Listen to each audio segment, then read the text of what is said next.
Welcome to sports, everybody. Team Bahamas winning its final pool play game today at the Under-15 Boys Central Basket Tournament in El Salvador. That 105-36 beatdown at the Cayman Islands qualified the Bahamas for the semifinals after they split games over the weekend, losing to Mexico and beating El Salvador. Raheem Lange led 4 Bahamians in double figures today, finishing with a double-double. He tallied 17 points and 12 rebounds. Eduardo King, he had a double-double of his own, 10 points and 10 boards. Janico Russell added 16 points, 4 assists, and 3 steals. Shamar Burrows had 15 points, 6 rebounds, 6 assists, and 4 steals, while Sebastian Gray followed with 8 points, 10 rebounds, and 4 steals. The Bahamas will play Puerto Rico in the semifinals tomorrow. A win there, and they automatically qualify for the Tournament of Americas. A loss would still allow them to advance, but they would have to win that next game over either Guatemala or Mexico, whoever loses that game.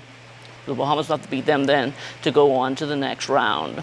Well, our national rugby team in action over the weekend in Ottawa, Canada. That was at a regional qualifier for the 2013 World Sevens final in Russia. Opening up Pool B play against Mexico, Team Bahamas shut out there 14-0. In their second match against the host, the Bahamas able to get on the board with a try from Andrew Bain, but they still fell 33-5. That set up a must-win situation in their final pool match against Bermuda, and that one didn't get off to the best start. The Bahamas fell behind 12-0. Just before the half, though, Jamiko Cooper scored a try to bring the Bahamas within 5.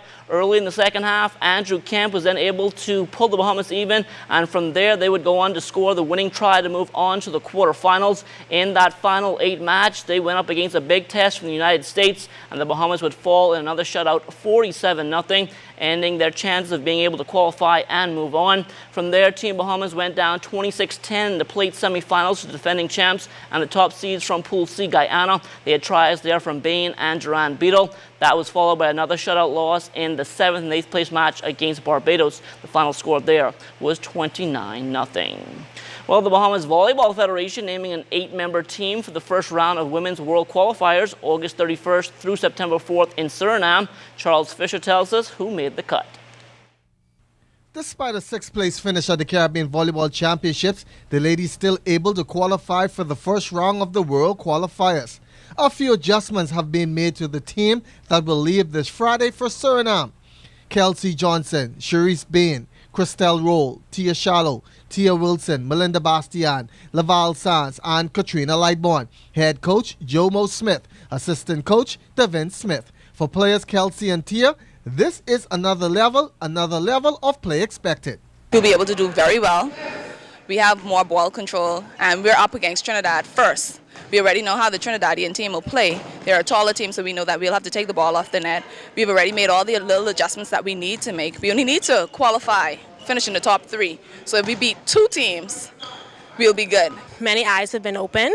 The team is more comfortable, and we are more certain and sure in our positions now.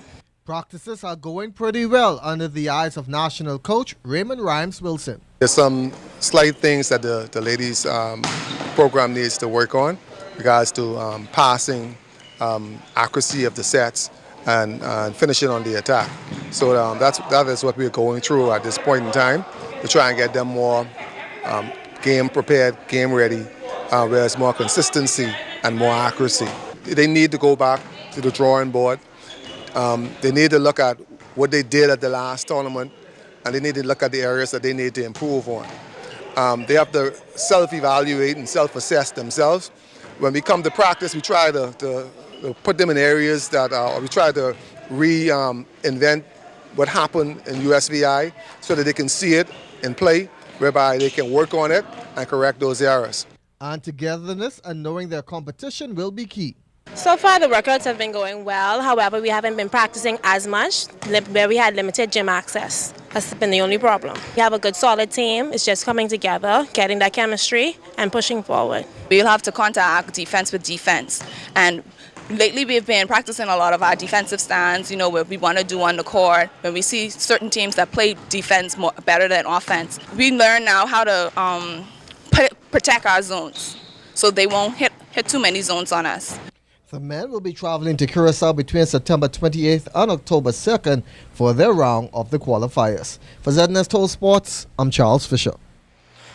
All right, thanks a lot, Charles. Well, the New Providence Softball Association was back in action on Saturday night. Up 13-4 in the 5th inning of the ladies opener, the Y2 Shipping Wildcats were 2 outs away from stopping the defending champs, the Proper Care Pool Sharks, but the winds and rains from Tropical Storm Isaac wouldn't allow the game to continue. That means this game will have to be started over from scratch. Definitely a big blow for the Cats if they are unable to come through when the two teams take the field again, because it really seemed like they had this one in the bag. These two teams separated by just a half game in the standings. The Sharks at 10-5, the Cats at 10-6. And what makes this even more important is the fact that playoff implications are on the line, with both teams looking to be in that 3rd spot, which will allow them to avoid a first-round matchup with the league-leading Bomber G Operators.